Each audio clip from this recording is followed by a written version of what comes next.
Por favor, apagamos micrófonos. Listo. Gracias. Bueno, buenas tardes.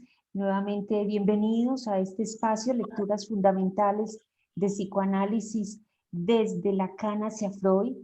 Un espacio que en esta fecha, 8 de mayo, nos coincide con dos momentos o dos fechas que son, por un lado, la del presente actual, lo que estamos viviendo en nuestro país, que nos ha conmovido, nos ha interrogado y que ha interrogado también al psicoanálisis. Bueno, ¿y qué dice el psicoanálisis frente a una situación como esta y qué puede aportar? Y por el otro lado, el jueves pasado, 6 de mayo, tuvimos el aniversario del nacimiento de Freud y es algo que tampoco podemos dejar pasar o dejarlo en silencio. Vamos a hacer mención a estos dos eventos al final de la reunión, eh, con una invitación a conversar sobre los eventos ya concretamente que nos están ocurriendo en la próxima sesión del 22 de mayo. Pero consideramos que la serie que llevamos y la sesión de hoy también, y tal vez como lo decía Sol ahorita que nos estábamos saludando, esta es la tercera sesión, pero las dos anteriores nos dan elementos para pensar el momento que estamos viviendo en Colombia, a partir de este que ha sido el tema de nuestra lectura este primer semestre del 2021. Las paradojas de la justicia humana, un acercamiento al proceso de paz en Colombia desde diversas perspectivas, desde la literatura y desde el psicoanálisis. En la primera del sábado 10 de abril presentamos el problema, nuestra pregunta de investigación, a partir de qué se da. Quisimos acercarnos un poco a partir del momento, les recuerdo a quienes no lo vienen por primera vez, es el momento en el que en el proceso de paz se cambia el nombre de retención, las víctimas, son las víctimas las que piden que se cambie el nombre de retención que le estaba dando la JEP a lo que hacían las FARC por el nombre que realmente le correspondía, que era secuestro. Eso nos llamó muchísimo la atención y quisimos entrar un poco a investigar, bueno, qué ocurre en el proceso de paz, cuáles son las paradojas, porque siempre que se trata de la justicia, el psicoanálisis puede pensar que hay una paradoja, hay algo que es del orden, que se asoma un poco en el orden de lo inconsciente. Ustedes saben que el psicoanálisis parte de la hipótesis del inconsciente. Así sean sus tres registros, el inconsciente real, el inconsciente imaginario y el inconsciente simbólico. Entonces, ¿cómo se juegan esas paradojas de la justicia en el proceso de paz? Es algo a lo que quisimos apuntar y por eso invitamos en la segunda sesión a una de las comisionadas de paz, a la coordinadora del Observajet y a Memo Ángel, un profesor y humanista, escritor y humanista, que nos ayudaron a pensar y nos mostraron un poco esos espacios a los que nosotros no tenemos acceso, que ocurre en la Comisión de la Verdad. Nos decía Lucía y nos comentaba situaciones paradigmáticas, paradójicas, pero también que nos enseñan muchísimo en lo que es la relación con la palabra. Lo mismo los aportes del Observaje por parte de la doctora Camila Correa, la abogada. Hoy quisimos salirnos un poco del marco del proceso de paz y pasar a escuchar otras experiencias paradójicas de la justicia en nuestro país a partir de los invitados que enseguida les presentaremos. Ellos nos van a hablar de esas paradojas. Los nombramos paradojas, recordamos el término paradoja, lo definíamos en la ocasión anterior, es un dicho o hecho que parece contrario a la lógica, ¿sí? Por ejemplo, perseguir la paz con la violencia es una extraña paradoja. También nos plantea que en literatura se trata de una figura de pensamiento que emplea expresiones aparentemente que envuelven contradicción. Nacer para vivir muriendo, por ejemplo, es una paradoja, ¿cierto? Vivimos muriendo. Ahora, ¿cómo leemos las paradojas desde el psicoanálisis, cierto? Las leemos de la misma manera que se leen en literatura. Algunos saben que mi formación es en lingüística y literatura, entonces hago esa relación. Y es como una banda de Moebius. Vamos a mirar esta, hay muchísimas imágenes en internet, pero nos gustó esta del ilustrador polaco Adam, que me pasó el nombre, Kalaski, Pekalski, Adam Pekalski. Fíjense que sabemos que una banda de Moebius es una banda a la que se le aplica una pequeña torsión, una vuelta, y que hace que la banda aparezca como de una sola fase. Pero lo que tenemos que pensar nosotros en términos de paradojas de la justicia o de paradojas del inconsciente es cómo cuando el sujeto comienza a transitar la banda, cambia, se vuelve cabeza abajo, ¿sí? Entonces fíjense, el lobo está cabeza arriba, pero si él continúa a dar la vuelta y a perseguir al conejo, se va a encontrar cabeza abajo. Entonces, esa vuelta de Moebius es la que vamos a tratar de pesquisar, de identificar en las experiencias que nos van a compartir nuestros invitados. Al finalizar vamos a, por lo que es del aniversario de Freud, se los anuncio un poquito, vamos en el brindis, Marlon creo que les envió la invitación, queremos que, bueno, se me pasó esto, pero bueno, es que se me había pasado lo del brindis, para que lo vamos pensando. A las 4:30 cortamos y vamos con el brindis, con una pregunta para los que quieran expresarla, es ¿cómo le presentarían ustedes Freud a alguien que no lo conoce? A un estudiante de bachillerato, por ejemplo, que nunca lo ha visto, o a alguien de la universidad que no tiene ni idea, un físico, un químico, con que una frase con la que ustedes sintetizarían, con la que ustedes nombrarían a Freud, es decir, ¿qué representaría Freud para cada uno de ustedes? ¿Cómo lo presentaría? Entonces los dejo para que vamos pensando durante la conversación y a la hora del brindis pongamos en común esto de quién es Freud para cada uno de nosotros. Continuando antes de darle la palabra a los invitados, quería, y justamente, porque eso es también como una de la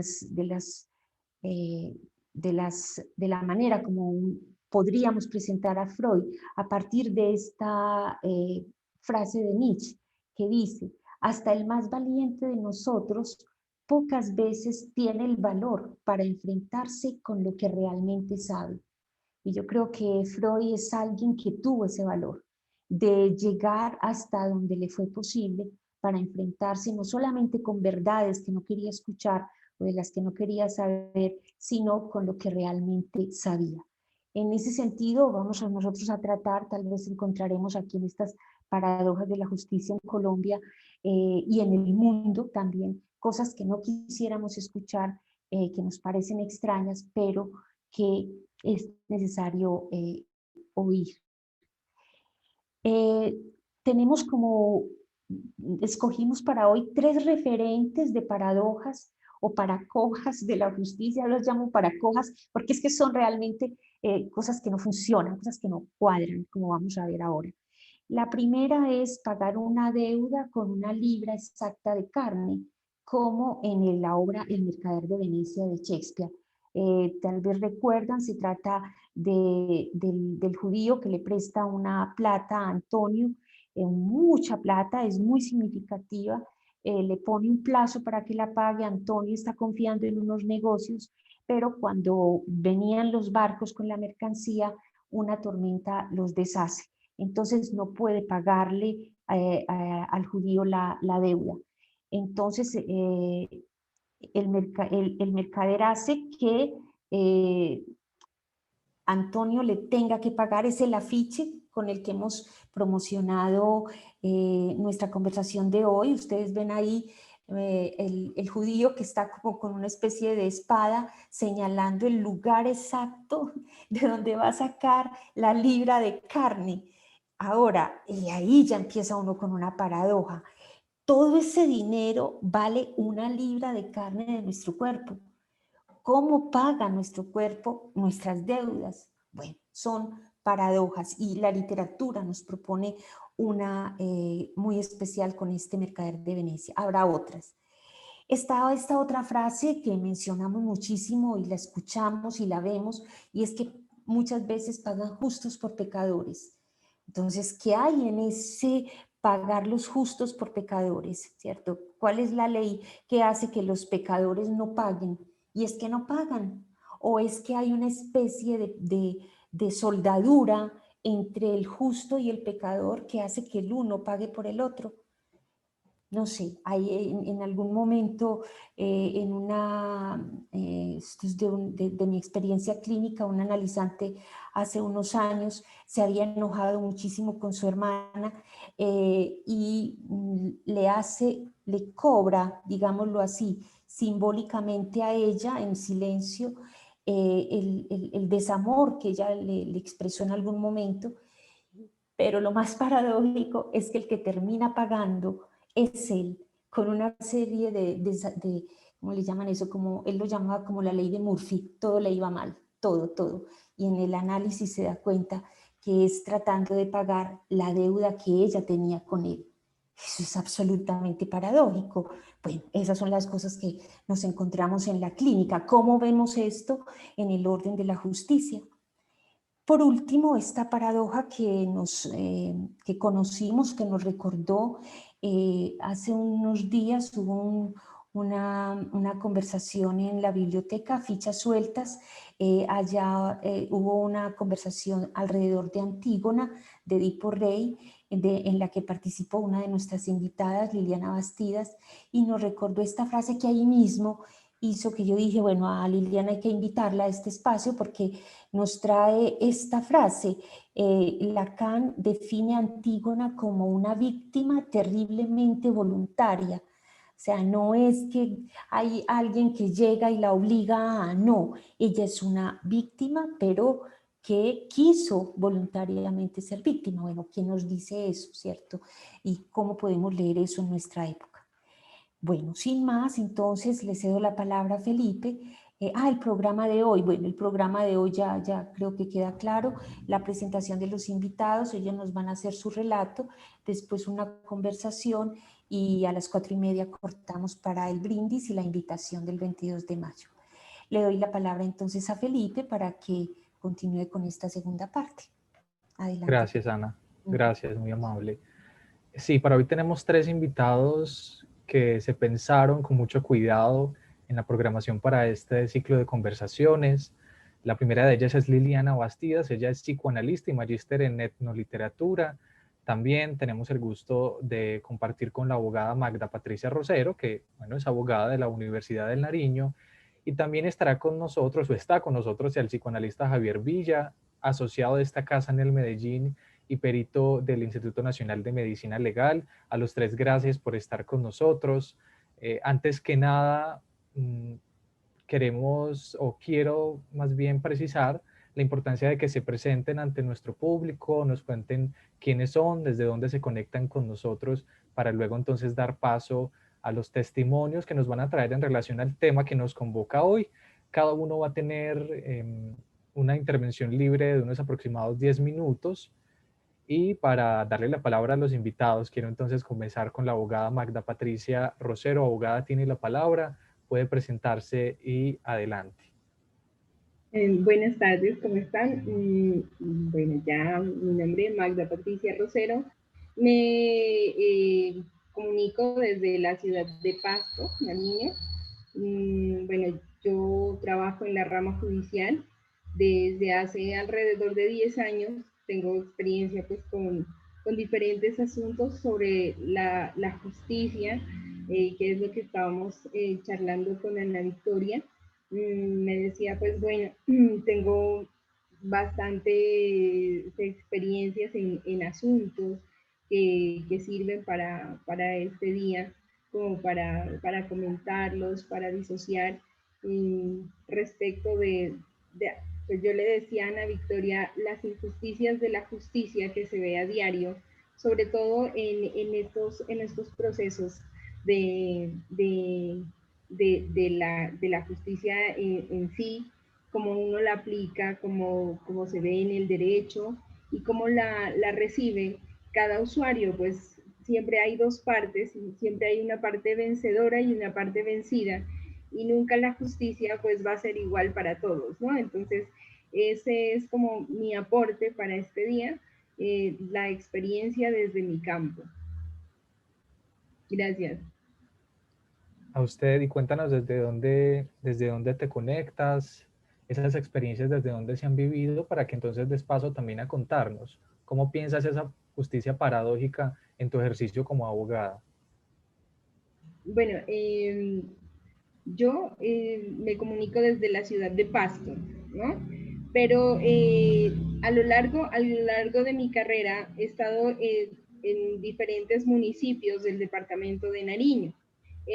Pues estamos hablando de Cumbal, no sé si se lo escucha nombrar, es un municipio donde hay un nevado impresionante, es un pueblito muy frío. Allá predomina pues la mayoría de las personas están en los cabildos indígenas que hay allá. Cabildo indígena hay dos cabildos indígenas, otro también cerca ya que es en Túquerres.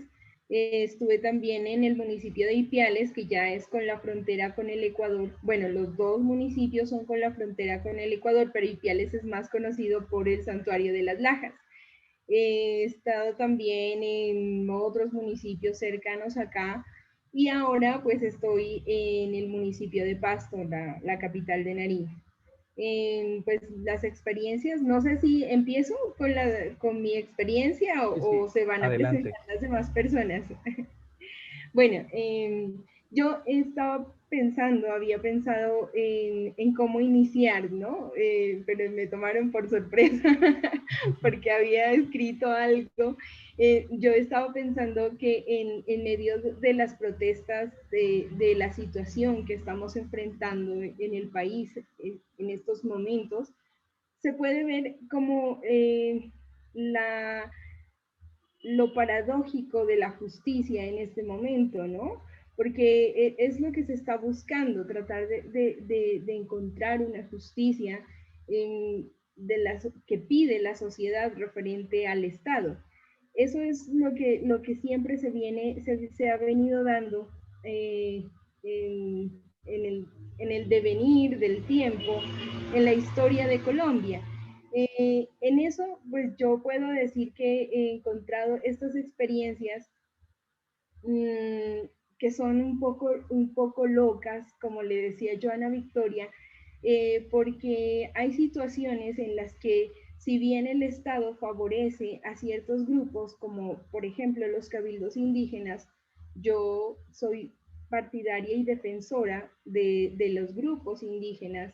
Sin embargo, se miran ciertas situaciones, por ejemplo, en Cumbal, eran unas situaciones un poco extrañas, un poco raras, y uno decía, bueno, ellos están cobrando algo que siempre tenían el derecho de hacerlo, y era que sacaban préstamos, por ejemplo, estas son cositas que uno se encuentra, sacaban préstamos al Banco Agrario, ¿no? El Banco Agrario es un banco más del Estado que subsidia cuando no se pueden pagar las deudas, generalmente esas deudas quedan como así, ¿no? Y tienen unos subsidios del Estado para para esas deudas. Entonces, le comentaban a Victoria que habían personas que tenían una escritura, sacaban el préstamo, y eran pues sumas cuantiosas y considerables porque pues embargaban el terreno que ellos tenían, y luego ellos lo ponían como parte del cabildo indígena. y se volvía inembargable. Entonces, o incluso cuando iban los abogados, pues las personas del cabildo los sacaban a piedra y a palo y no entraban ni con la policía. Eso era, pues ya los abogados tenían ese conocimiento. A veces había un abogado nuevo que trataba de ir a hacer el embargo, pero no se podía. O sea, ya en el momento del secuestro del bien, ya no se podía, y aparte pues que aparecía como propiedad del cabildo indígena. Esta situación en Cumbal era muy recurrente porque teníamos alrededor de 2.000 demandas y la mayoría eran de ese estilo. Entonces, era casi la situación correspondía a eso. Entonces, bueno, era como una paradoja de la justicia porque decían, bueno, sí, la gente de la parte indígena reclama siempre sus derechos, pero pues yo pienso que esta es una manera como de que ellos reclamaban como por justicia propia lo que se les había robado tanto tiempo, ¿no? Se puede tomar desde esta manera. Esa es una situación que yo recuerdo. Otra situación, tristemente, es que allá se peleaba mucho cuando había la elección del gobernador y del gobernador indígena, que iba a mano con el alcalde, ¿no? O sea, ellos tenían decisiones parejas para el pueblo porque la mayoría de los habitantes eran indígenas. Entonces, siempre había una disputa grande, y en el momento de las elecciones de los gobernadores, pues los que perdían no empezaban a arremeter con piedras y palos a los negocios, eran un poquito bravos. En las elecciones nosotros preferíamos pues estar acá en Pasto porque la verdad sí nos daba un poquito de susto con esa situación. Y bueno, ya otra cosa triste que a mí me partía el alma en estas circunstancias era cuando nos contaban, nosotros como juzgado en el juzgado de allá de Cumbal, teníamos que pertenecer a un comité, que era el Comité de Prevención para la trata de blancas y trata de niños, porque Cumbal es un municipio que tiene conexión con la frontera de Ecuador, pero por un camino que es un camino como de trocha. Pues no tanta trocha, hay carretera, pero no hay mucha, pues allí antes había mucho de comercio informal de traer productos de allá, o sea, se daba mucho eso. Sí, pues para que no lo revisaran en Rumichaca y eso, o sea, porque hay un camino que conecta directamente con Ecuador, que da a un lugar que se llama, ay, no recuerdo bien, pero pues, o sea, es por el volcán de Chile, ahí queda la frontera con Ecuador. Entonces, por esa frontera, en razón a esa frontera, eh, se pasaban pues niños, se trataban niñas, decían allá que pues las convencían a las niñas del colegio. Hubo un tiempo en el que se las llevaban bastante. Entonces nosotros pertenecíamos a ese grupo y habían historias, pero que eran muy aberrantes con respecto a algunos gobernadores del cabildo, porque pues como si bien sabemos, la Corte Constitucional ha favorecido mucho la justicia indígena. Entonces hay asuntos de jurisdicción indígena, que son los asuntos penales, perdón, en los que se le da toda la libertad para juzgar a, a las personas que pertenecen al cabildo cuando han habido temas de justicia penal. Entonces, en este caso, habían situaciones de abuso incluso. perdón, qué pena. Tranquila, tranquila. Me secó la garganta. Entonces, habían asuntos de abuso en los que las personas del cabildo solicitaban que se les diera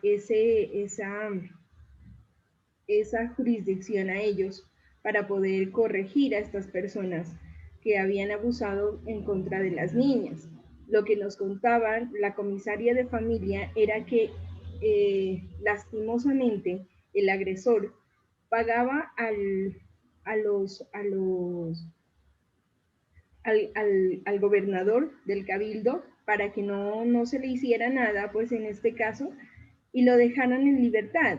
Y de hecho decía que incluso 2 o 3 niñas que habían sido agredidas tuvieron que salir del municipio y tuvieron que irse a Ecuador porque después de haber sido liberado el agresor porque pagó al gobernador, seguía atormentando y amenazando a la familia de las niñas agredidas.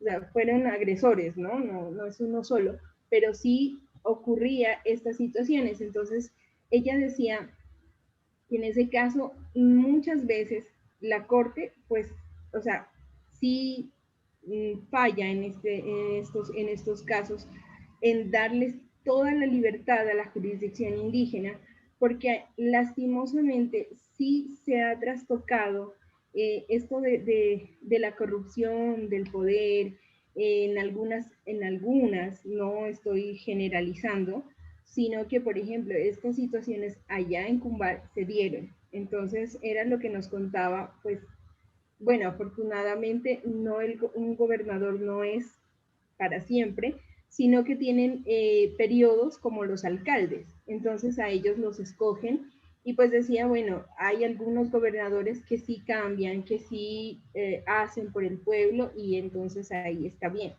Cuando hay gobernadores que sí están ya permeabilizados, se puede decir, permeados por la corrupción, entonces ocurren estas situaciones. Entonces decía, pues en estos casos la justicia no puede hacer más y se queda con las manos atadas porque incluso la comisaría de familia, decía la comisaría, se queda con las manos atadas respecto de una sentencia de la corte que le da toda la jurisdicción a los cabildos indígenas.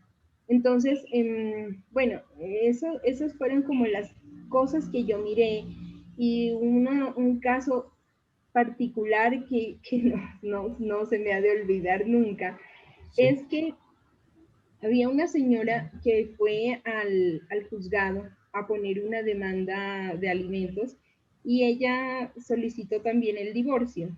Y bueno, la señora nunca más volvió y no decía la gente en el pueblo que la señora volvió con el esposo, ¿no? Y estaba pues que en diálogos. Un día nosotros, era ya tardecito en la noche, salíamos del juzgado y nos habíamos quedado a trabajar hasta tarde.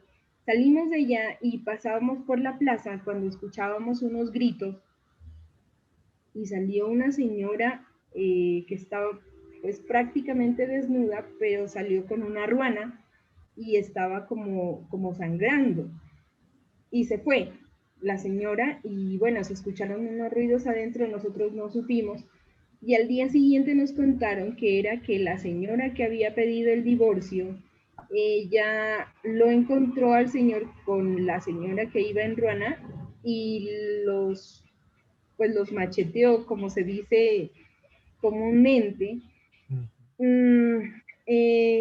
Y al señor pues lo trajeron, nosotros nos enteramos que el señor estaba en cuidados intensivos, lo tuvieron que traer hasta acá, hasta Pasto, y la señora, pues la otra señora, llegó a su casa y como estaba desangrándose, ella se acostó en la cama, no supieron la familia porque ella llegó, se acostó, no dijo a nadie porque pues por esta razón de que era la amante, pero al otro día los familiares la encontraron pues prácticamente casi muerta y también tuvieron que traerla acá, tenía sus órganos también muy heridos, muy mal heridos.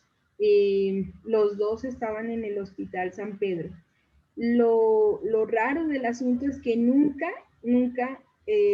fueron a poner la denuncia, ni los familiares de las víctimas, ninguno de las víctimas, a la fiscalía. No, tampoco nos llegó el caso pues a control de garantías al juzgado, y nosotros lo que nos enteramos fue que ellos habían ido a hablar con el gobernador indígena, y eso se iba a dirimir allá. Y como los indígenas también pues castigan la traición, pues, ¿no? Entonces no supimos cómo se dirimió ese caso allá en la justicia indígena, pero sí fue una situación de mucha violencia, porque pues nos contaban que la señora prácticamente le arrancó el miembro al señor. O sea, eso fue, y a la señora también, eso fue, o sea, increíble, porque pues la señora entró, lo grave de la situación es que decían, la señora se escondió donde ellos iban a entrar a estar, y para sorprenderlos cuando ya estaban sin ropa prácticamente. O sea, una situación como de psicópatas, ¿no?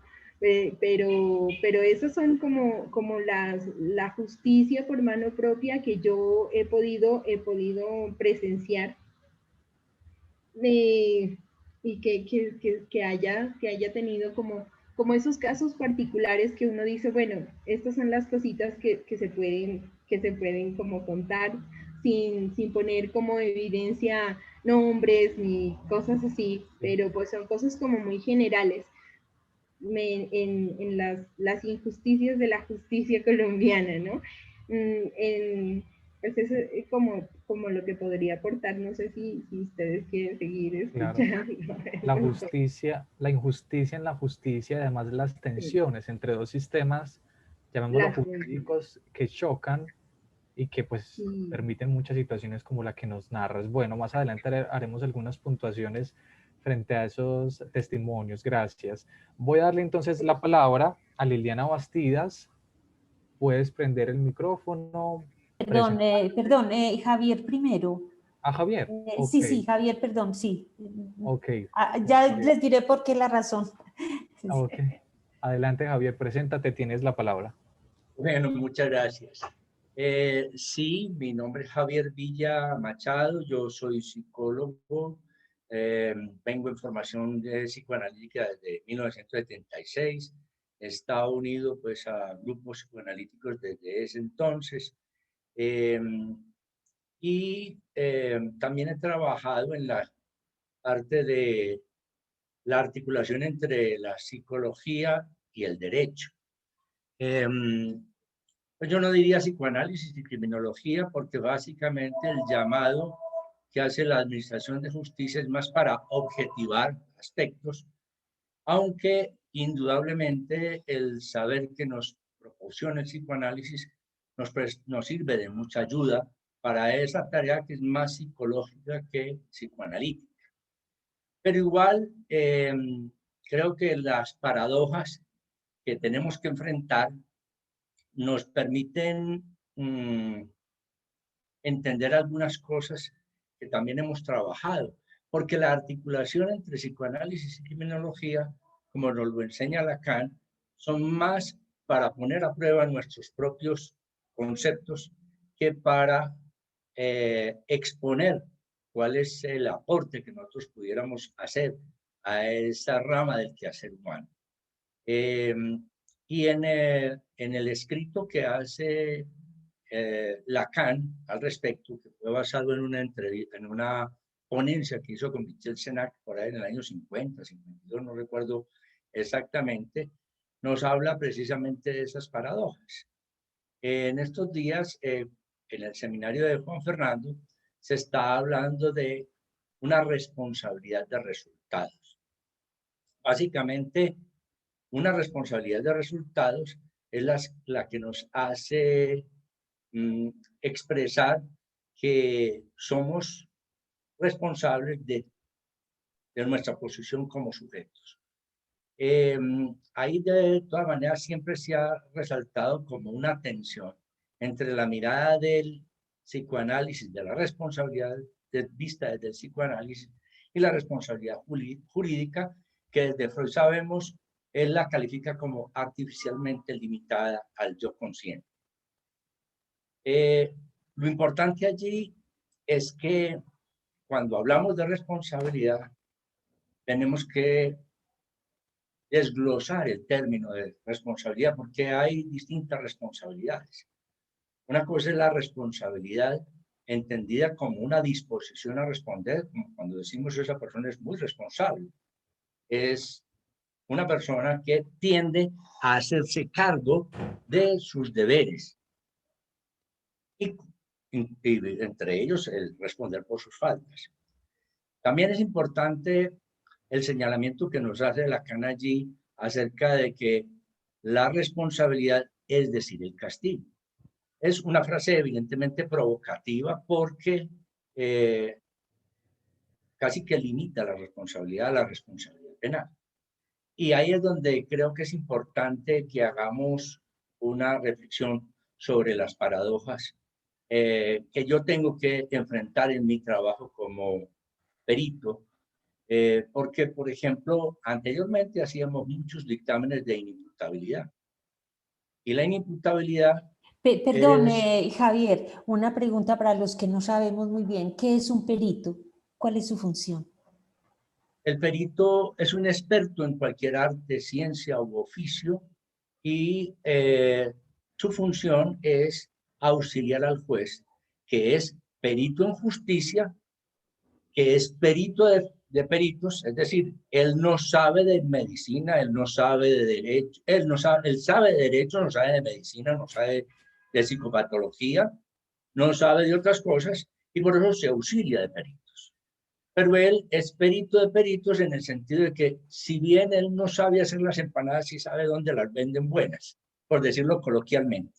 Es decir, el juez nos escruta a nosotros para saber si nosotros, si realmente respondemos y estamos a la altura de la función que se nos confía. Es un psicólogo es perito tanto en psicología como en salud mental. Nosotros no solamente hablamos de que la persona estuvo o quedó enferma, sino también evaluamos algunas cosas de orden puramente psicológico. Por ejemplo, las características del relato que advierte una víctima sobre lo que le pasó. Y aquí tocaríamos otra de las paradojas de la justicia, porque, por ejemplo, las víctimas de tortura han sido torturadas para extraer información. Y a nosotros prácticamente como peritos nos toca ponernos en el mismo lugar del torturador, alguien que les va a extraer información, cosa que nos obliga a nosotros a tener una inmensa paciencia y esperar al momento en que la persona esté en condiciones de decir algo de la verdad de lo que le sucedió. ¿Para qué? Para saber cómo era la persona en ese momento, qué fue lo que le hicieron y qué cambios ha tenido en su comportamiento y en su estado anímico. ¿Para qué? En parte para establecer qué fue lo que le pasó, para investigar cómo fueron los hechos, pero fundamentalmente para calificar cuál es el daño que se ha hecho. Y cuando hablamos de la calificación del daño, nos enfrentamos a otra paradoja de la justicia. ¿Por qué? Porque tratando de servir a lo justo, le prestamos un mal servicio a lo conveniente. Nosotros como operadores de la salud nos ocupamos más de lo conveniente que de lo justo. Y lo conveniente es que la persona se haga cargo de lo que padeció, así sea a título de ser puramente una víctima. Es decir, así no sea él quien buscó o quien encontró las agresiones que sufrió. Es decir, la persona tiene que separarse de ese lugar de la víctima pero a nosotros como peritos nos toca casi que hacer una función iatrogénica, en el sentido de que prácticamente al decirle al juez, sí, esta persona está dañada, estamos reforzando el mismo daño que la persona ha vivido. Pero volviendo al otro asunto de la responsabilidad. Cuando Freud, por ejemplo, nos dice que dejaría a los juristas la limitación artificial de la responsabilidad al yo consciente, es como una especie de crítica velada al discurso legal, al discurso jurídico. De todas maneras, hay que tener en cuenta que la responsabilidad, entendida como la obligación de responder con castigo, es solamente una de las formas de responsabilidad. Y por eso lleva el apellido o el adjetivo de responsabilidad penal. Resulta que cuando una persona padece un trastorno mental o tiene algún déficit en sus facultades mentales, la justicia puede considerar que esa persona no es tan merecedora de castigo como necesitada de algún tipo de tratamiento o de reeducación. Y se supone que la persona a quien no se le puede achacar responsabilidad por sus actos, debido a que está sometida a un apremio irresistible, una fuerza que mengua completamente su voluntad o una distorsión de sus ideas que le hace imposible comprender que está cometiendo un carácter ilícito, lo que considera la justicia acá y en casi todo el mundo. Por ejemplo, en los Estados Unidos no lo llaman inimputabilidad, lo llaman no culpable, no por insanidad. Entonces se supone que a esas personas, en vez de penas, se les aplica unas cosas que llaman medidas de seguridad. Las medidas de seguridad pueden ser materialmente lo mismo, la persona está igualmente encerrada. Y todos sabemos que por más que la jaula sea de oro, no deja de ser prisión, ¿no? Pero idealmente no se concibe la medida de seguridad como un castigo, sino como una medida curativa, como una forma de tutelar a la persona, de propiciar su rehabilitación y su reinserción social. Por buenas que sean las intenciones, de todas maneras, muchos regímenes totalitarios se han valido de esa figura para tener a las personas eternamente controladas.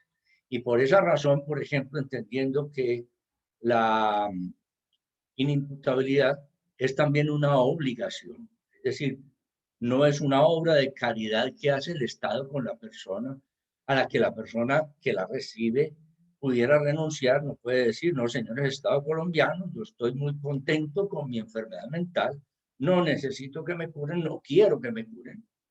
No, él tiene la obligación de someterse a eso. Y por eso los juristas también han discutido que esa persona no podría ser sometida eternamente a una medida de seguridad, sino que la tienen que limitar. Y el límite es, la persona podría estar detenida el máximo de tiempo al que estuviera detenida si hubiera sido condenada como culpable. Aquí entonces vemos que hay una diferencia entre culpabilidad y responsabilidad.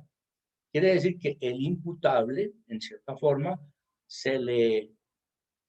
la persona, el delincuente normal, entre comillas, se le castiga porque se supone que tiene capacidad de entender que lo que está haciendo está prohibido y tendría también la capacidad de contener su impulso a actuar o de emitirlo por respeto a esa comprensión.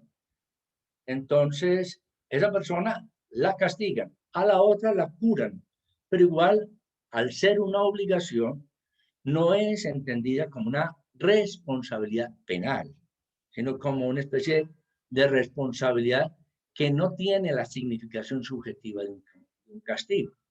Voy a hablar de un caso que me parece paradigmático el caso de un campesino que mata a su tío a machete muy temprano en la mañana, un día domingo, cuando apenas los vecinos se disponían para salir a misa.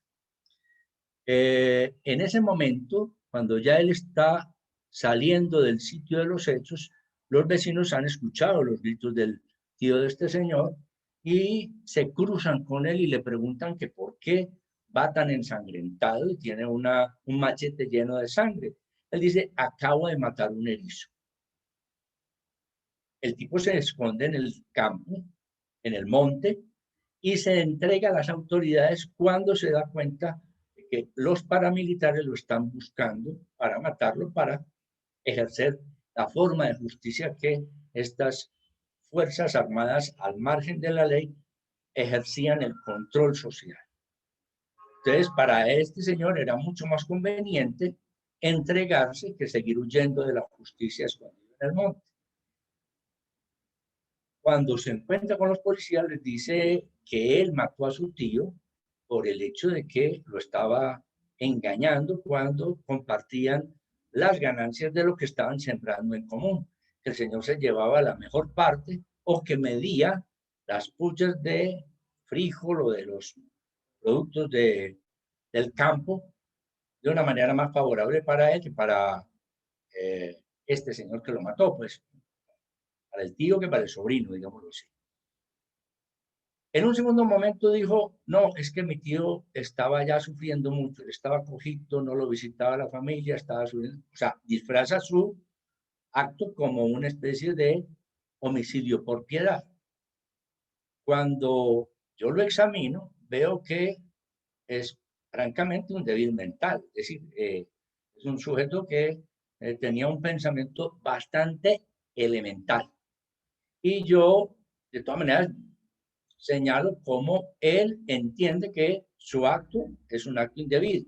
Se escapa, disimula, dice que mató un erizo, etcétera, etcétera. Y también veo que es un acto planeado y ejecutado con un cálculo muy preciso. En un momento que era propicio, y cuando el tío, dice él, ponía los brazos para atajar los ataques del machete, él se aseguraba de darle en partes vitales. Total que yo estoy señalando que es una persona que de todas maneras necesita una atención especializada, sobre todo para trabajar en ese aspecto que tenía que ver con, más que todo, con su desempeño intelectual que con una verdadera patología. Aunque pues ahora podemos saberlo, pues por lo que nos ha enseñado el psicoanálisis, que la debilidad mental puede ser una de las manifestaciones de una esquizofrenia. Como quienes recibieron el dictamen que lo ponía a él como responsable de su acto, lo encontraron paradójico o contradictorio, porque decían, este tipo normal no es. Entonces pidieron que lo evaluara un psiquiatra. Y al psiquiatra el señor sí le dijo, es que yo escuché una voz del demonio que me dijo que matara al tío. Seguramente eso lo habría escuchado en la cárcel. Y de hecho, el psiquiatra lo diagnosticó como una esquizofrenia. Realmente a los 2 años me llega a mí por casualidad el mismo caso y yo ni siquiera lo reconocí porque el tipo ya estaba mucho más robusto, la apariencia le había cambiado completamente, seguramente tenía mejor alimentación y además los neurolépticos seguramente le abren más el apetito y comía más. Total que hago yo el examen y estaba prácticamente asintomático dentro de lo que se puede decir de asintomático de una esquizofrenia, digámoslo así. Total que para finalizar la entrevista yo le pregunto al señor si tiene algo para preguntarme o algo más para observar. Y me dice, sí, doctor, yo lo que no entiendo es por qué si yo maté a mi tío en 10 minutos, ¿por qué lo tengo que pagar durante tanto tiempo? Plop. Signo de condorito positivo, diría yo. Me fui de para atrás con esa respuesta. Y ahí entendí yo que aunque el tipo discriminaba claramente entre lo permitido y lo prohibido y sabía que se trataba de un hecho ilícito, la verdadera incapacidad de comprender de este señor es la incapacidad de asimilar el castigo dentro de su dimensión simbólica, como una especie de retribución a su acto. Ahora, pensar que lo más conveniente para él no sería decirle, no, usted no es responsable de su acto, la responsable es su enfermedad. Eso es un asunto que tiene que ver con la utilidad, pero no con la justicia. Ahora, yo no sé, y eso sí se lo dejaría a Magda, que está más cerquita del papel de los jueces, o a los que realmente saben de la justicia, para que se pregunten en realidad qué es lo justo en este caso. Porque la verdad, yo lo que observo es que en este sujeto, por más que sea un esquizofrénico, hay una afinidad muy grande con los que la psiquiatría y la psicología describen como psicópatas. Prácticamente uno podría decir que un psicópata bien podría ser un psicótico ordinario. No es tan ordinario porque sus actos no son ordinarios, pero es alguien que no tiene ansiedad, no alucina y no delira, digámoslo de alguna manera. Y posiblemente no tenía un déficit intelectual, por el estilo de este, que sería como su debilidad mental, que pudiera ser como la suplencia o la forma de manifestarse su esquizofrenia. Obviamente la alucinación posiblemente nunca la vivió, o yo no sé si la vivió o no, pero es muy probable que hubiera sido algo que le hubieran soplado, entre comillas, como se dice coloquialmente en nuestro medio, otros presos para que lo calificaran como un imputable por parte de los psiquiatras forenses. Diga que el demonio le ordenó hacer eso. Y eso, pues, no es casual que aparezca en un tercer momento. Además de esto, y tratando de cambiar un poco el tema para ligarlo con lo que ustedes venían trabajando antes, la otra paradoja grande que hay es con las víctimas del conflicto armado, en donde son, por ejemplo, mujeres que han sido violadas, ultrajadas, como una forma de dominar a la población, de humillarla y de menguar, como dice, su capacidad de respuesta, porque es un acto que hiere fundamentalmente la autoestima, como dirían ahora los psicólogos que no ahorran esfuerzos para poner autos en toda parte, de la población. Nos toca verlas esa 15, paradoja 20.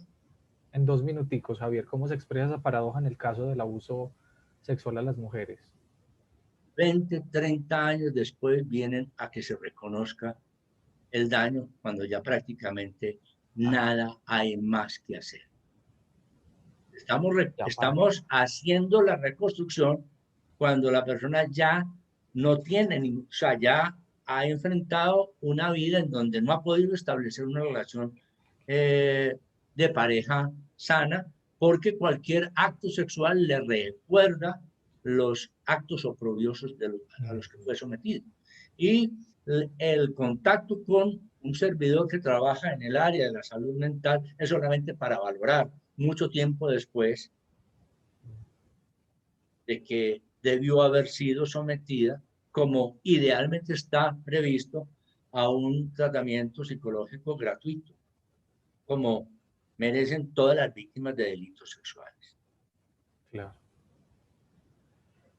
Gracias, Javier. Se podría uno preguntar si es ese comportamiento generalizado o no en el sistema judicial, en el país. Ya veremos. Vamos a darle entonces la palabra a Liliana Bastidas. Ahora sí tienes la palabra. Adelante. Muy bien. Bueno, muy buenas tardes. De nuevo, mi nombre es Liliana Bastidas. También desde la ciudad de Pasto, ya desde hace algunos años vinculada al psicoanálisis. En algún momento formé parte de algunos de la escuela, de la NED, Y bueno, por situaciones de la vida y traslados a la ciudad, bueno, hemos tenido como esa, digamos, no nexos directamente con la escuela como asociado, pero siempre atenta, digamos, a todas las actividades de las diferentes escuelas de la Asociación Mundial de Psicoanálisis, NEL, OLE, bueno, en fin, a partir de todas esas preguntas que tanto, digamos, a nivel personal como de la clínica surgen.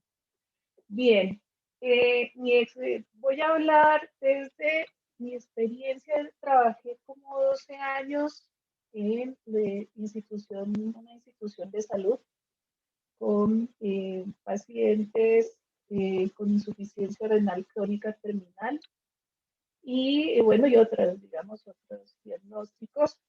Y me parece importante señalarlo porque en las instituciones de salud convergen las personas de diferentes regiones, en este caso de poblaciones de Nariño, del Putumayo, entonces que nos acercan a las diferentes realidades del contexto regional, ¿no? Y, bueno, y también en este caso el Putumayo también.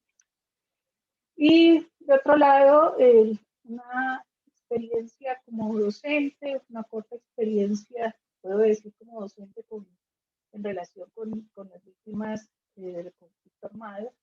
Y víctimas del conflicto armado, sí, en mi experiencia en la institución de salud, esa era algo muy frecuente, ¿no? Quiero señalar a partir de esta, casi que aforismo extraído de Lacan, una víctima terriblemente voluntaria, me lleva a preguntarme acerca de, bueno, a qué se refiere, ¿no? Entre ese voluntaria, ¿qué quiere decir? ¿Qué es lo que empuja a la víctima a ubicarse en ese lugar? ¿Qué sería ese lugar de víctima? ¿Y por qué esa terriblemente entre la víctima y voluntaria? Bien, voy a hacer unas precisiones también por preservar la confidencialidad de las diferentes personas que atendí en su momento, o la conversación que sostuve con algunas de ellas, pero voy a señalar, como hacer unas puntuaciones de las paradojas que encuentro. En primer lugar, puedo decir que es muy importante el lugar que abre la ley al lugar, ¿no?, más activo de la víctima. Pero la paradoja justamente es que pese a que se da voz y que se habla de la voz de la víctima, desaparece como sujeto, ¿no? Sujeto entendido desde el psicoanálisis, ¿no? Aquel que se implica en eso más íntimo de cada quien. Entonces, es lo que, digamos, en mi práctica es lo que puedo decir. Entonces, esa paradoja, ese sujeto del derecho, pero que por, digamos, promover el sujeto del derecho, paradójicamente desaparece, digamos, se vela el sujeto desde el psicoanálisis, el sujeto que habla de lo más íntimo y se implica en lo más íntimo. También quiero señalar que me parece también importante otra, y bueno, ya señalaré un poco acerca de esta frase de Lacan sobre la víctima terriblemente voluntaria. Pero también quiero señalar otra cuestión en relación con la verdad que menciona en el seminario 7, tomando en consideración la invitación, y agradezco muchísimo que pueda hablar sobre estas cuestiones y que me haya podido invitar a Ana Victoria, bueno, y el grupo de este espacio.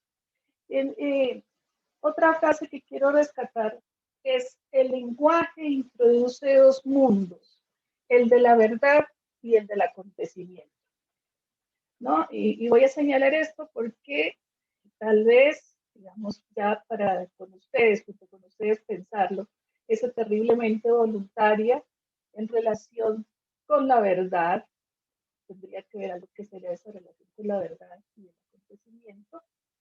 Y otra cuestión también fundamental que me parece interesante en el seminario 7, y que no solamente por lo que se dice en el seminario, sino ya pasaré, vamos a hablar un poco sobre esto, desde la experiencia, es como no lo desarrolla, pero sí nos deja como la posibilidad de esos pasajes entre la víctima, el verdugo y el mártir, ¿no? Y me parece importante señalar esto de lo que la página 320 nos señala Lacan. Primero está refiriéndose a Creonte, ¿no? Como el tirano, el verdugo, pero nos dice, a fin de cuentas, personajes humanos. Solo los mártires pueden no tener ni compasión ni temor.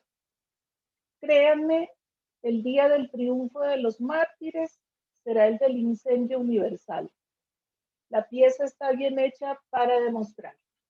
Bien, solo quiero dejar como estas frases señaladas y paso a nuevamente señalar. Por una parte, lo señalé en relación con el sujeto del derecho, fundamental, el lugar de la víctima como sujeto de derecho que aparece en el derecho, pero paradójicamente al tiempo desaparece.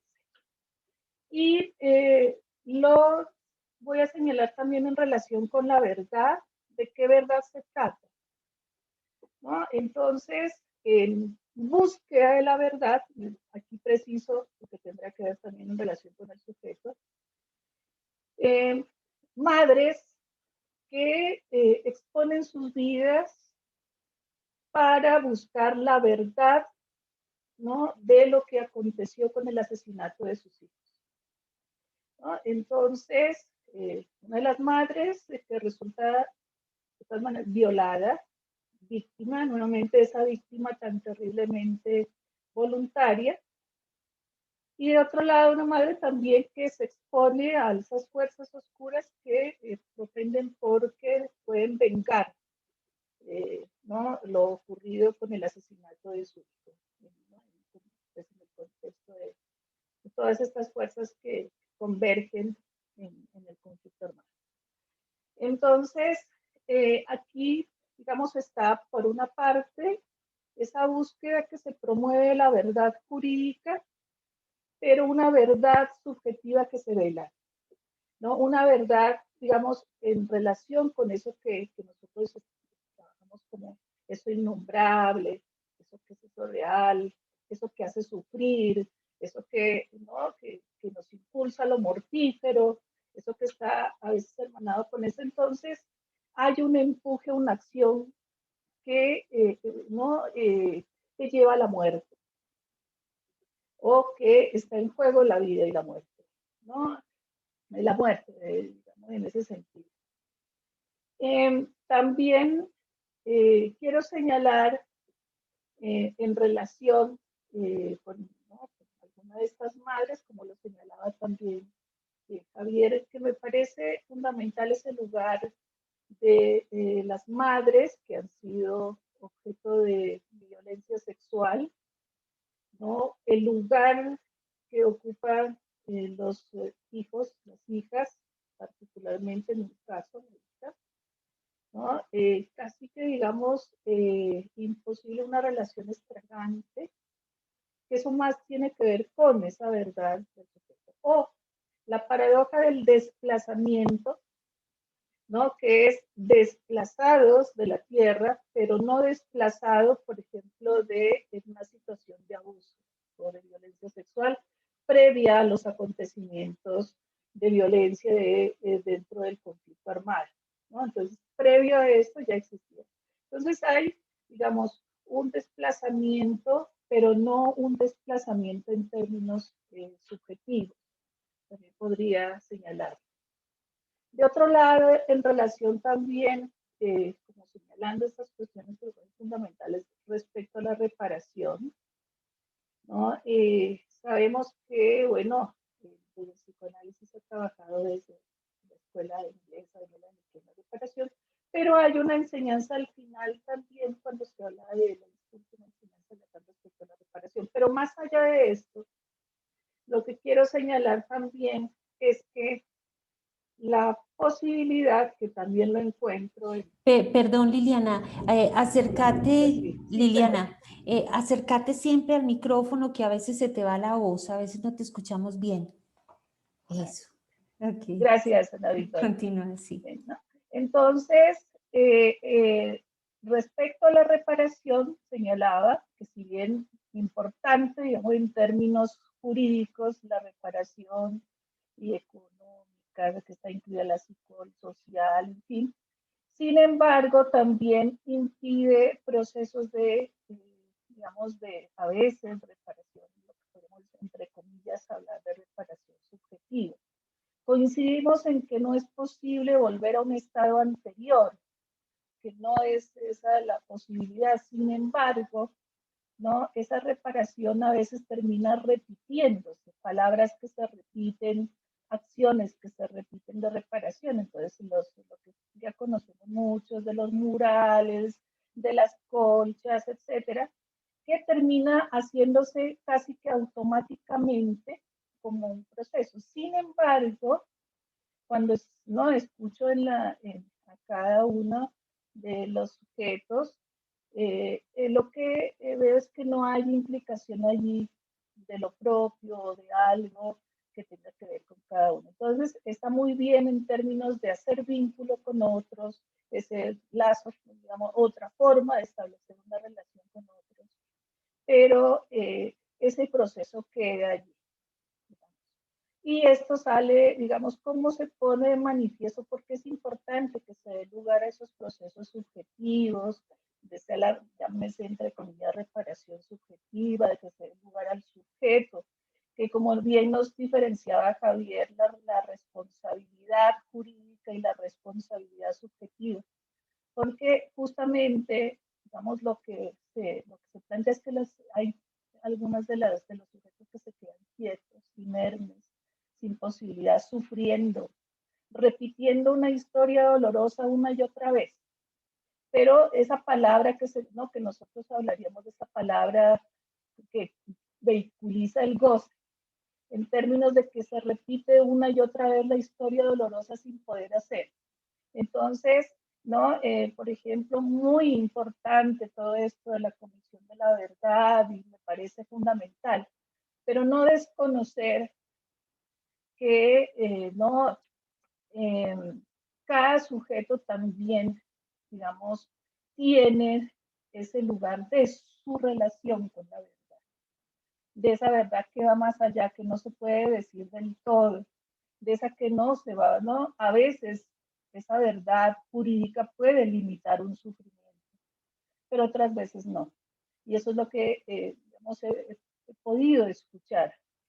Y ¿no? Entonces creo que da lugar, porque una de las cuestiones que sí he encontrado en las personas, las víctimas con quienes he trabajado, es ese lugar de silencio de su voz, que por más que sí, todos vamos a hablar y nos dan espacio para hablar, son otros los que terminan hablando por cada una de las víctimas, o haciendo que los discursos se repitan e insisto, repitiendo una y otra vez una historia dolorosa que los sostiene casi que congelados y paralizados en un sufrimiento. Entonces, que me parece, digamos, que son como las paradojas que pues alcanzo a recoger. Otra cuestión también que me parece fundamental y aprovecho, porque no me parece que esas enseñanzas que me han dejado las personas, los sujetos víctimas del conflicto armado, es justamente eso, ¿no? Es decir, que dar lugar a su voz, escuchar, que no se constituyan. A veces lo que nos dicen es porque hay una cantidad de encuestas y cosas y se termina repitiendo y repitiendo y repitiendo una y otra vez hasta que digamos, sus vidas parecen automáticas. O sea, no hay, digamos, como esa consideración allí de lo que implica la vida del sujeto. Y también quiero señalar, ¿no? Cómo a veces esa verdad jurídica, cuando todavía no está una víctima para poder hablar sobre esto, lo que hace es exacerbar a veces enfermedades médicas, ¿no? Enfermedades algo que se empieza a escribir en el cuerpo, o que todavía no se está en momento, o cuando no hay, digamos, como lo que pasa es que en la generalización se trata de promover y promover que se hable, hable. Pero es importante, y de acuerdo al momento, como tener, digamos, esa prudencia para poder tanto determinar en qué momento o por otros medios que puede, digamos, escucharse inicialmente a las víctimas. Y también, digamos, eso que me hicieron llegar en su momento, que me transmiten, es sobre todo los procesos discontinuos en la atención, ¿no? En la atención psicológica, en fin, ¿no? Porque se van fragmentando los procesos y no hay esta, digamos, entonces, por un lado, digamos, se da lugar, pero por otro lado también que sería esto importante tener en consideración. Bueno, yo creo que por ahora, por aquí, si hay algunas preguntas, pues me parece, y bueno, yo dejo algunas otras porque Claro, más preguntas. claro, gracias Liliana. Perdóname, Felipe, sino que Liliana, me habías comentado, tal vez no quedó muy claro, dos casos, de pronto si lo quisieras volver a relatar bien, los dos casos que me comentabas, tal vez no quedó claro, ¿cómo es que esta señora vuelve y se hace violar? Cómo es eso por ejemplo, ese caso? ¿Y cómo logras que en un proceso de escritura realmente aparezca la voz del sujeto de la víctima? Es decir, que logras sobrepasar ese silencio y en el que, al que el discurso típico de la victimización y de la reparación deja las personas del conflicto armado. Si nos pudieras 2 minuticos más sobre ese Bien, punto. bueno, es una conversación, ¿no? Digamos, en un contexto muy limitado, que es el contexto académico, con unas temporalidades también supremamente limitadas, y realizamos como una forma de intervención en unos talleres junto a un trabajo interdisciplinario con un joven, Camilo Muñoz, que nos acompañó en los talleres de escritura. Pero la cuestión siempre fue dar la voz. Es decir, allí la pregunta siempre, también, perdónenme, pero tengo que señalar esto. La pregunta por la demanda era muy importante, de tal manera que la demanda no, digamos, o la respuesta a la demanda, a la oferta y, digamos, demanda, ¿no? Porque era oferta, demanda, y que no se anulara en ese proceso el sujeto, ¿no? Cada sujeto. Es decir, cómo hacer. Bueno, digamos que una de las posibilidades fue un malentendido inicial. Un malentendido inicial es que hablamos de la propuesta del proyecto y que se iba a hacer unas publicaciones y las publicaciones las haríamos los investigadores. Pero me pareció muy importante porque el malentendido, ¿no? Lo que surge allí es que nosotros queremos escribir. Ya estamos cansados de que los demás escriban, hablen por nosotros. Nosotros queremos escribir. Y bueno, ¿qué es lo que quieren escribir? ¿Por qué quieren escribir? A partir de ahí surge, digamos, como los talleres. No solamente, ¿no? Perdóname, esa demanda de querer escribir es de las víctimas. De las Sí, sí, víctimas. líder y otra de las víctimas. Eso. Ya estamos cansados de que hablen por nosotros, ya estamos cansados que los otros escriban por nosotros y demás, que se vayan a congresos y bueno, en fin, queremos escribir. Y bueno, y entonces empieza, pero también al tiempo, bueno, abrir el tiempo, una temporalidad de comprender, si puedo decirlo así, por qué escribir, para qué escribir, ¿no? Y en un momento darlo al público, ¿no? Es decir, entregar el escrito. Bien, entonces fue un proceso en el que, digamos, en el camino se fue construyendo y las fases, digamos, retroactivamente las reorganizamos, en el sentido en que primero tuvimos un encuentro inicial a partir de los diferentes tiempos, de víctimas que apenas se vinculaban a una asociación, trabajamos con una asociación que se estaban vinculando de manera inicial, entonces unos ya no querían saber del sufrimiento de los otros y en fin, ya le decían supérelo, pero cada quien tiene su tiempo. Entonces hubo otro espacio de escucha de cada uno y después de eso ya quienes no, para escuchar, aparte, digamos, como lo que quieran decir, pero también indicar un poco por qué quieren participar en aquello de la cuestión de la escritura.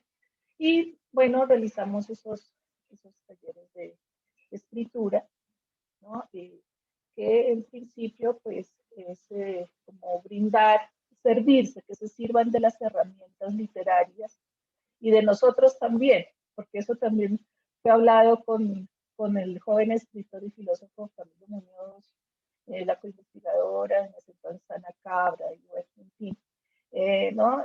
Que se sirvieran de nosotros, no al contrario, porque ese, digamos, era el punto más álgido de tratar de sostener. Bueno, entonces, ese es el contexto en el que se realiza la escucha de una de las señoras del sujeto. Y efectivamente, pues, dado que no tuvo respuesta legal, digamos, a lo que había ocurrido con su hija, ¿no? Ningún proceso, la tardanza, digamos, en los procesos de investigación. Ella decide junto con su familiar, ir haciendo todas las averiguaciones del caso, ir hasta la persona que cometió el delito. Y bueno, resulta en ese proceso, ¿no? Tanto ella como su familiar en esa situación, ¿no? Muy delicada. Entonces, aquí es, ¿no? Que por una parte, pues creo que esto de la cuestión de la verdad, por una parte jurídica, pero también de otro lado está la verdad de este sujeto, ¿no? Que por una parte, digamos, el sistema judicial tiene que operar y esa es su función, pero del lado de de la intervención en un tiempo limitado, se trataba como de ubicar, ¿no?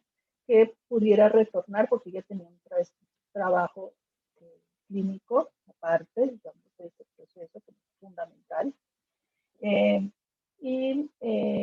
Fue como volver, ¿no? Sobre detenerse como que para pensar que hay algo más allá de la verdad jurídica y también en digamos, un poco como de lanzar la pregunta acerca del poder exponerse, ¿no? O limitar esa cuestión de esto desbordado, de ese exceso, ¿no? Y bueno, también es importante porque abre otra cuestión sobre la cuestión del sujeto, ¿no? A veces en el caso, digamos, como hablando de los casos, ¿sí? Hay, digamos, espacios que se abren de ofertas de atención psicosocial en los procesos de reparación.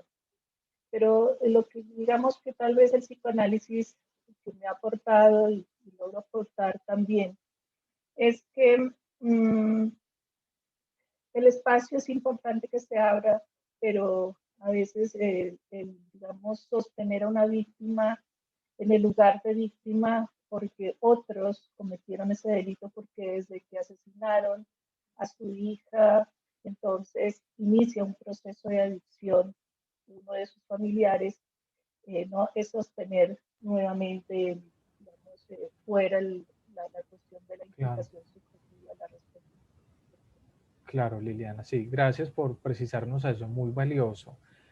Vamos a hacer entonces unas breves puntuaciones sobre los comentarios de nuestros invitados para dar paso a la conversación con nuestros asistentes. Ana, ¿estás de acuerdo? Sí, claro que está el tiempo ya nos está avanzando. Yo creo que la puntuación que haría es esto. Nosotros también estamos en un tiempo para comprender lo que hoy recogemos todos estos casos y vamos nos faltan todavía otras sesiones, otras 2, 3 sesiones, donde podremos tratar de, hoy escuchamos los casos, luego vamos a tratar de capturarlos, de pensarlos. Creo que para cerrar, no haremos las puntuaciones nosotros, sino que prefiero que le demos la palabra al público, a los asistentes, ¿cierto? Más bien escuchar las preguntas, las aclaraciones. Liliana, porfa, cuando hables más cerquita del micrófono, que a veces se te va, por si hay preguntas para vos. Bueno, listo. Entonces, adelante unos 15 minuticos y luego pasamos al brindis. Tienen la palabra. Cualquier interrogante, comentario, es bienvenido. Adelante. Pueden alzar la mano o escribir también al chat sus preguntas.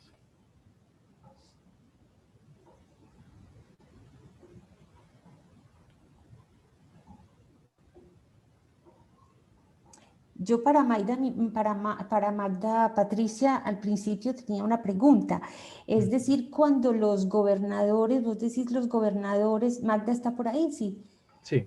Eso, no te entendí muy bien, o sea, cuando los gobernadores de un bando se alían con los alcaldes, pero los alcaldes civiles o del mismo cabildo,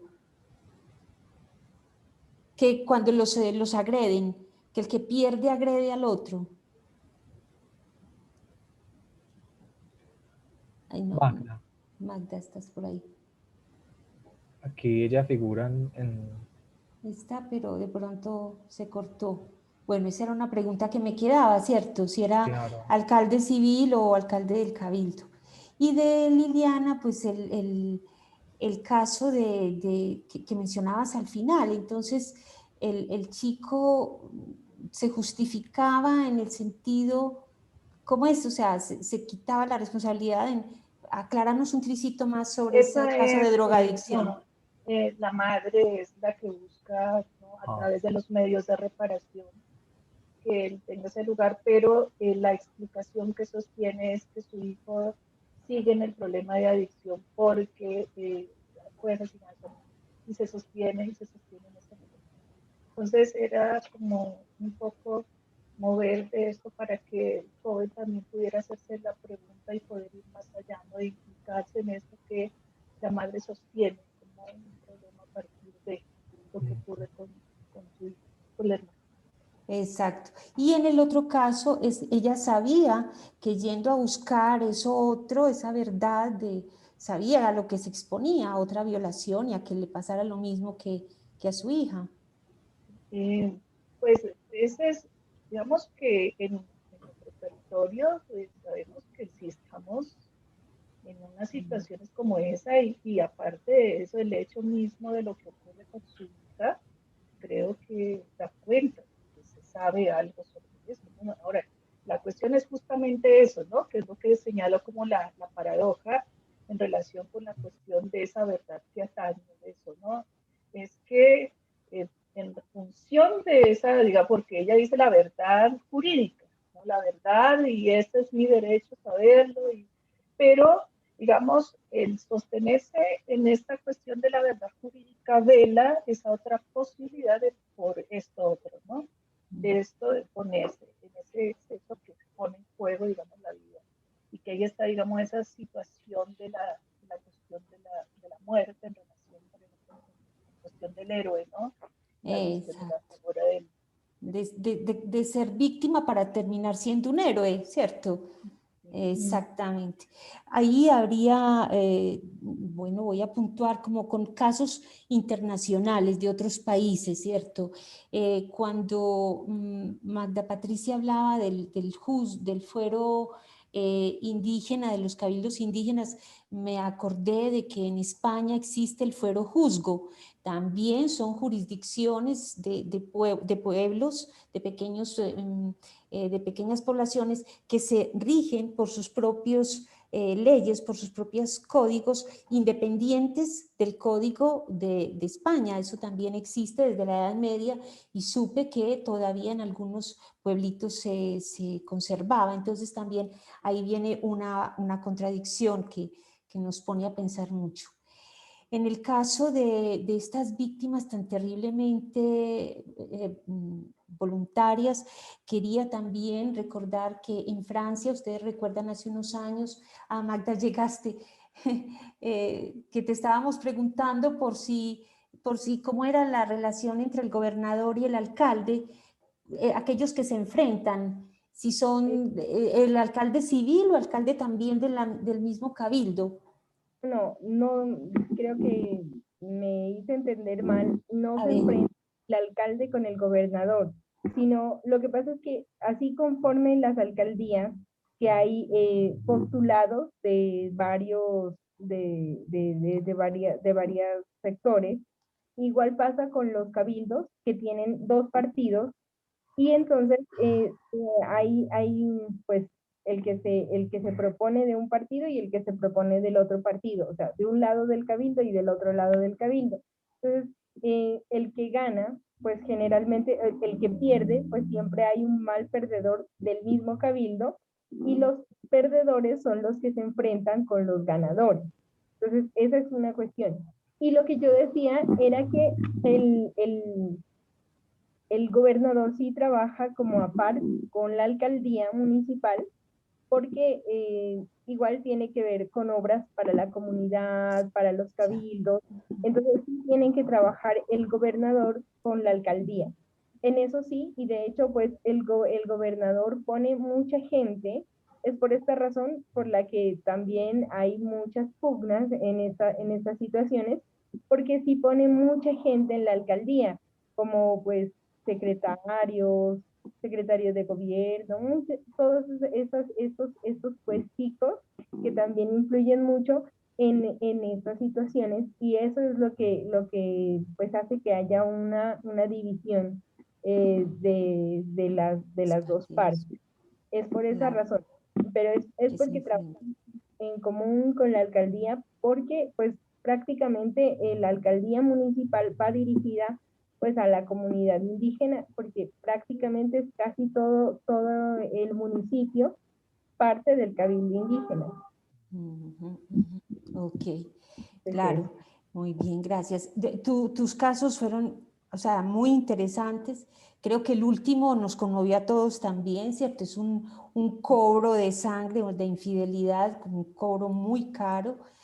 Sí, decías algo casi del orden psicótico, ¿cierto? Algo de ese orden muy impresionante y seguramente que lo vamos a traer a colación en la última de las sesiones porque tal vez les recuerdo que nosotros tenemos de base también una tragedia griega que se llaman las erinias. Uno podría decir que esta señora al tomar la justicia por su propia mano estuvo llevada, ¿cierto?, de esta ibris, de estas erinias que nosotros nombramos en psicoanálisis en el orden del superyo, ¿cierto?, que es pagar esa afrenta, esa infidelidad, esa traición de manera muy cara. O sea, si uno piensa en el mercader de Venecia, ¿cierto? Sí. Y literal con un trozo de carne, ¿cierto? Sí, literal con un trozo de carne. Con un trozo Bueno, de carnes. casos también se han visto muchos acá. Hay un caso particular acá en Pasto también, cuando nos contaba Javier es el otro invitado, Sí. de las situaciones en las que pues acuden a la psicología. Sí, hay muchos casos en los que pues el agresor se dice que él no recuerda la situación y no recuerda el momento en el que agredió. Y de eso también hay casos así como el de la señora, hay muchos acá en Pasto y hay un par que también pues después cuando tengamos otro tiempito podríamos contarlos porque sí son casos particulares en los que han ido, pues se van ya como al psicólogo, se van al psiquiátrico y esa es su sentencia. Y ahí se han quedado y luego ya salen en libertad y pues nada, ya no pasa nada más. No pasa nada más. En ese punto quisiera anudar dos cositas también con casos, para retomar desde la víctima terriblemente voluntaria, les decía ahorita que en Francia recuerdan que hubo estos movimientos después de los atentados terroristas, o en ese marco se dieron muchísimos jóvenes que se fueron a la Jihad en Irak, bueno, en Siria, en todas estas poblaciones, a luchar del lado de Daesh, ¿sí?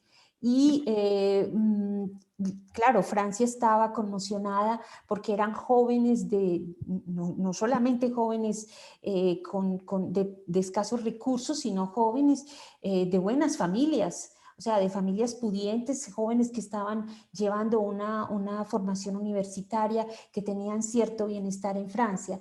Y claro, ahí hay un movimiento psicoanalítico bastante importante y empiezan a investigar, y producto de esas investigaciones, por ejemplo, son 2 libros cuyos títulos simplemente les voy a nombrar. Hay uno de Fethi Benslama, un psicoanalista, no de la MP, pero psicoanalista que recoge varios casos y concluye con este título: Un furioso deseo de sacrificio. O sea, lo que logra captar entrevistando a muchos de estos muchachos de por qué se fueron, por qué toman esa decisión, lo resume él en este título. Hay otro título que me impacta, que dice, de Philip Book, que dice Guerra Santa, Martirio y Terror: las formas cristianas de la violencia religiosa en Occidente. Hace un recorrido desde la Edad Media hasta nuestros días, donde ese sentimiento religioso, no se necesita una vocación para hacerlo, pero ese sentimiento religioso llevaba a muchos a situarse en términos de mártires, de víctimas, pero que pasan a mártires para ser héroes, y eso desde la Edad Media.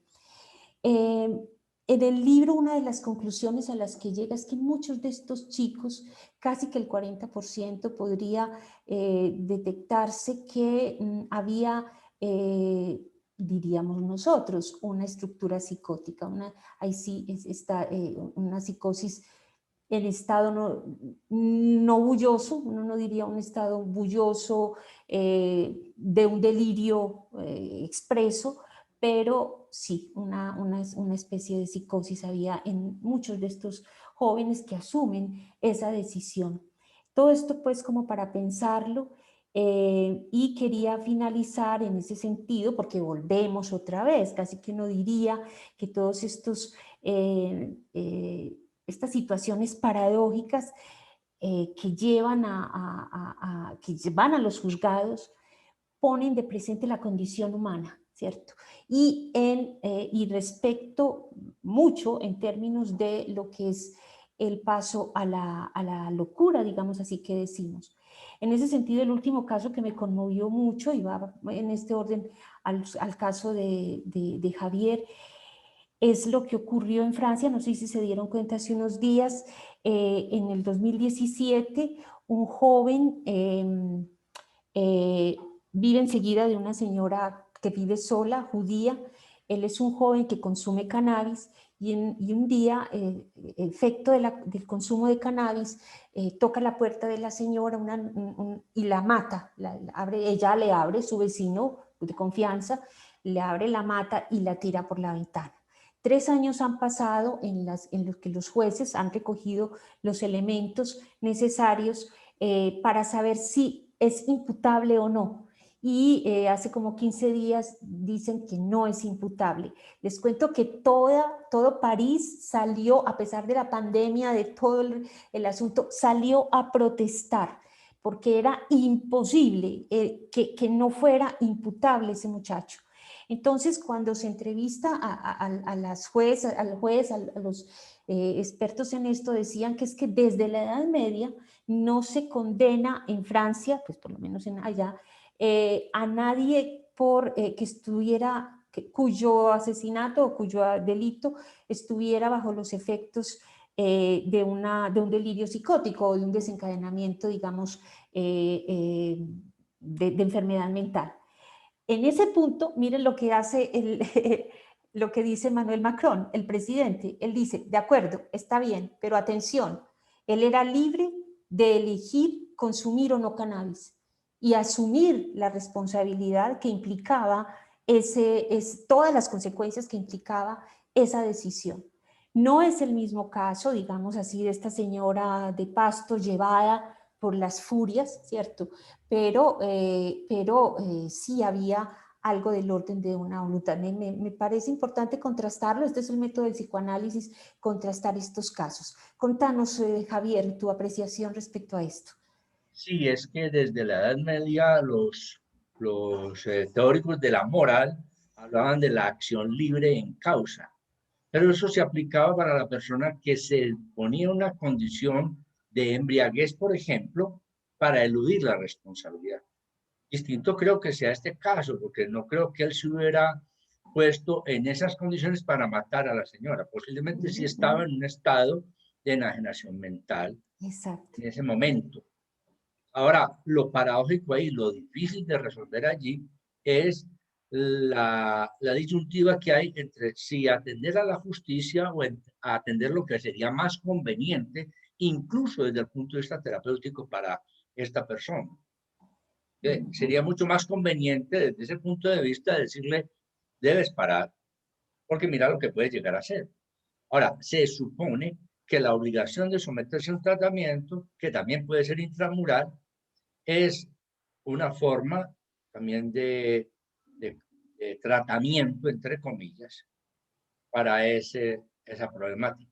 Exactamente, y el tratamiento de lo que diríamos nosotros, de sus propias erinias, porque una cosa es la justicia legal, escrita, y otra cosa es la justicia del superyo, de sus propias erinias, lo que le cobra. Entonces uno diría, listo, lo eximen, decís vos, de alguna manera paga con el encerramiento preventivo que se haga o el encerramiento que se haga, pero ¿cómo le cobra el superyo? ¿Cómo cobra? Porque bien que mal, aún en el caso de debilidad mental que mencionaste, o sea, él sabía que había algo malo. Él sabía que había algo malo. La señora también, la de Magda, que miren los dos, cada uno va a apelar al sistema de justicia que más le favorece. El tuyo, por ejemplo, que decías, él se escapa de los paramilitares y va a la justicia que le parece que lo va a condenar con una pena menor. Y el de Magda, pues esta señora se acude al cabildo para escapar de la justicia, de la otra que le parece más horrible, pero ¿escaparán ellos de su propio superyo, de sus erinias? Digamos, ahí sería... Es posible que sí, porque allí nos encontramos, es más, frente a la figura de un canalla, de una persona irresponsable. O sea, es que además de explorar la dimensión salud-enfermedad, hay que explorar la dimensión de la responsabilidad, que no tiene específicamente que ver con lo enfermo o lo sano. Exacto, él en su ser de canalla no tendría nada que pagar. Y ahí entonces uno dice, pero hay que pagar. Las erinias Claro, son implacables. pero ¿Cómo pagan? el mismo tiempo que demoró en matarlo. Pues fíjate la imposibilidad Sí, de asumir subjetivamente el castigo como retribución al mal que ha causado. O sea, no hay una forma, no hay una posibilidad de subjetivar la culpa. Exactamente, exacto. Y ahí hay muchísimos otros casos. Quisiera terminar con dos, por ejemplo, que mencionamos en la ocasión pasada, con estos, en la masacre de Envigado que mencioné, cómo los capos eran supremamente amigos, devienen enemigos, y cómo el uno empieza a matar los hombres de confianza del otro, pero sabía que eso se le iba a devolver. Y ¿qué estaba buscando? ¿Cierto? Sus erinias que estaban buscando. Otro de un caso de un joven cleptómano que roba, ¿sí? No hay subjetividad, digámoslo así, en subjetivación, roba y pierde lo robado, se le pierde la plata, el celular que compra se le quiebra, ¿sí? Entonces ahí uno dice, más allá del sujeto, ¿sí? Porque tendremos que mirar las dos dimensiones, la dimensión jurídica, la dimensión de la responsabilidad subjetiva, la dimensión del canalla que no reconoce, pero la dimensión del super yo. Y ahí es donde vamos entrando a ver qué más casos nos dicen, qué otras cosas, porque como dice el dicho, el que a hierro mata, a hierro muere, quiera o no quiera, responda o no haya responsabilidad jurídica. Ahí entramos a mirar esos pagos implacables del super yo, que es lo que estamos tratando de buscar, de encontrar, si sí se cumple, si no se cumple, en qué casos, de qué manera, y a eso los invitamos en las próximas. Bueno, muchísimas gracias. Nos cogió el día para el brindis. Solamente quisiéramos, no importa, yo creo que vamos sobre las 5, pero pasémonos. Freud bien lo vale y este encuentro, estas experiencias de ustedes, lo que nos van a permitir pensar. Quería compartirles esto que desde Lacan, cómo ve Lacan a Freud. Yo le decía ahora a Felipe, Marcela y Sebastián hoy no nos pudieron acompañar porque se pasaron de casa y bueno, todavía no tienen organizado el internet en la organización, pero quería compartirles esta frase de Lacan frente a Freud. Dice en el seminario 1, página 39-40. Con Freud, la experiencia analítica representa la singularidad llevada a su límite, puesto que él estaba construyendo y verificando el análisis mismo. No podemos borrar este hecho. Era la primera vez que se hacía un análisis. Si descuidamos el carácter único e inaugural de su proceder, cometeríamos una grave falta. Le comentaba yo a Felipe que esta frase me compró. O sea, yo cuando empecé a estudiar Lacan iba queriendo saber, pero no había transferencia. Digamos que esta fue la frase que permitió mi transferencia hacia Lacan en la medida en que veo que le da a Freud su lugar, no lo endiosa, no dice que es perfecto, va a partir de esa posición, tener en cuenta ese carácter único e inaugural de su proceder, con todas las dificultades que había, implica darle su justo lugar. Entonces, eso quisiera escucharlos entonces a los que quieran compartir. Primero los invitados, si tienen una frase, ¿qué dirían de Freud? No sé, Magda, Javier, Liliana. ¿Cómo presentarían a Freud en una frase? Para que pasemos al brindis. Vamos sacando la copita. ¿Quién es Freud para ustedes? En una frase. Yo diría que Freud nos cambió la vida. O sea, el encuentro con el psicoanálisis hizo posible que hoy sea lo que yo soy, gracias a lo que él descubrió en contra de todas las presiones sociales. Eso. Muy bien. Brindis, salud por eso. Liliana. Tomémonos un tinto, sí, seamos amigos, tinto o vino. Qué bien. Bueno, yo creo que Freud, para mí, mantiene la capacidad de asombro, ¿no? El asombro y también esta relación que abre Freud con el lenguaje. Yo creo que sin el inconsciente, sin el malentendido, sin el chiste, pues no habría vitalidad. Entonces la automatización y la estandarización del lenguaje nos lleva terriblemente, digamos, a un mundo muerto y opaco. En tanto que el malentendido me parece que allí, gracias a la apertura que hace Freud en ese sentido, nos relanza a una, como decía un psicoanalista ayer, a una ganancia de vida. Gracias. Magda Patricia, vos estás muy lejos de este mundo del psicoanálisis y eso, pero ¿qué importa? A ver, ¿qué impresión te deja a vos Freud? Yo de lo que vagamente he leído de Freud, puedo rescatar algunas frases y de lo que sé de él, es que aprendí en algunas lecturas a ver mis debilidades para volverlas fortalezas, como decía, ¿no? También, pues como para ver un poco que esas cosas no son tan, o sea, uno a veces mira la debilidad de uno mismo como en algo que lo derrumba. Sin embargo, lo que él dice es que es la fuente de la fuerza interna. Ah, sí, señora. Pues como esa partecita Qué a bonito. verlo de alguna manera, pues en mi vida, aportando eso de Freud, sí son reflexiones que a veces me han servido en diferentes situaciones. Qué bonito. Gracias, Magda. Sí, muy bien. ¿Quién más de ustedes quiere compartir? Salud. Salud, Magda. Qué bien. Sí, Felipe, deja de presentar porfa, eso y darles la palabra entonces. Sí.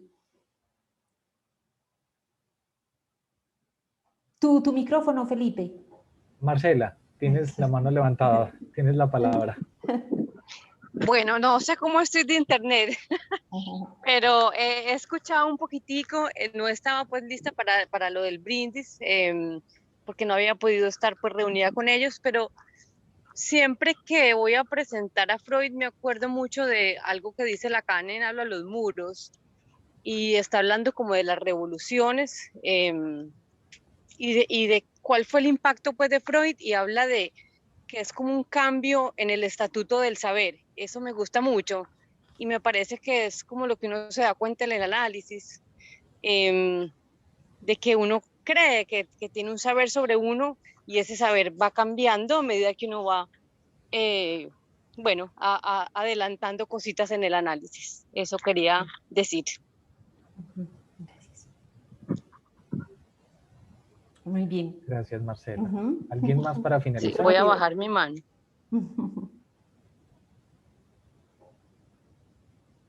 ¿Alguien más? Bueno. Entonces, Felipe, los invitamos también próximamente en el Voz a Voz va a salir un artículo que me encontré precioso de Philippe Lacaze, un psicoanalista de Burdeos, un especialista en la adolescencia, que escribe un texto muy bello de Freud que me parece que va en el orden del sentido que le rescata Lacan, de darle su justo valor a Freud en la correspondencia con Zweig. Lo pueden ver en el Voz a Voz que saldrá, yo creo que mañana. El encuentro con ese artículo también mereció que se me ocurriera el brindis hoy para Freud. Bueno, Felipe, ¿cómo presentarías a Freud hoy? Ok, bueno, para mí Freud, aún en este camino que implica mucho trabajo, es como una especie de real, un imposible, porque tiene, sí, esa complejidad, pero también lo que él mismo dijo en algún momento, y es esa que despierta ese perplejo, esa curiosidad y a su mismo tiempo una resistencia en ese saber que hablaba Marcela. En la experiencia analítica uno puede ir situando todos esos saberes que va adquiriendo desde la lectura en voz alta, que es muy valiosa, y empieza uno a tener una experiencia de palabra, pero también una experiencia de vida frente a todo eso que uno posiciona como un sujeto, ¿cierto? Como un sujeto que habla y que, bueno, tiene una cantidad de cosas por evaluar frente a Freud. Entonces, para mí es eso, hasta el momento, un imposible. Qué bien. Empiezas el camino de acercarte a Freud, súper. Así es. Bueno, te dejo la palabra para la invitación entonces del próximo encuentro. Sí, nosotros decidimos hacer un paréntesis muy importante en este ciclo de conversaciones para el próximo 22, porque para nadie es un secreto las movilizaciones sociales que tienen implicaciones políticas muy significativas aquí en Colombia, y a partir de eso queremos reflexionar, tener un acercamiento desde el psicoanálisis, y por eso hemos planteado la siguiente pregunta: de la protesta al diálogo en Colombia, ¿será posible?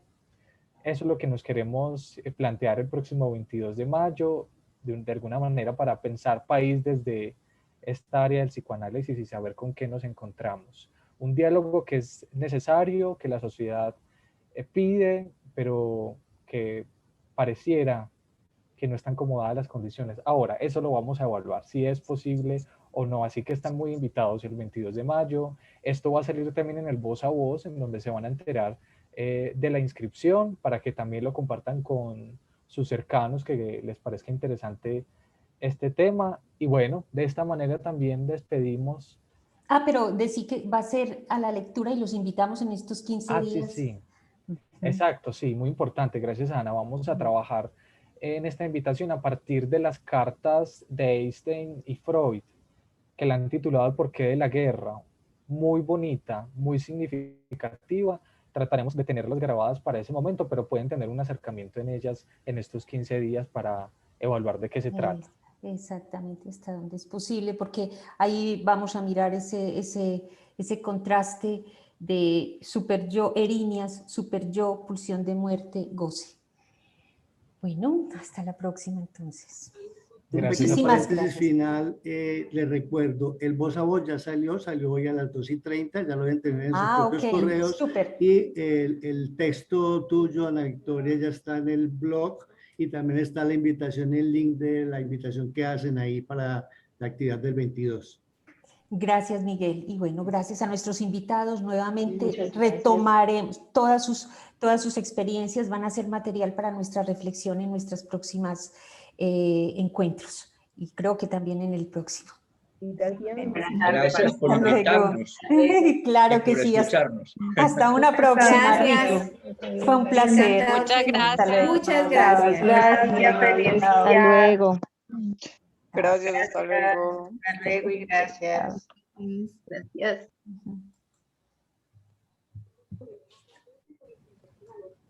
Bueno, que estén muy bien todos. Gracias, igualmente. Hasta luego, gracias. Chao. Gracias, hasta luego.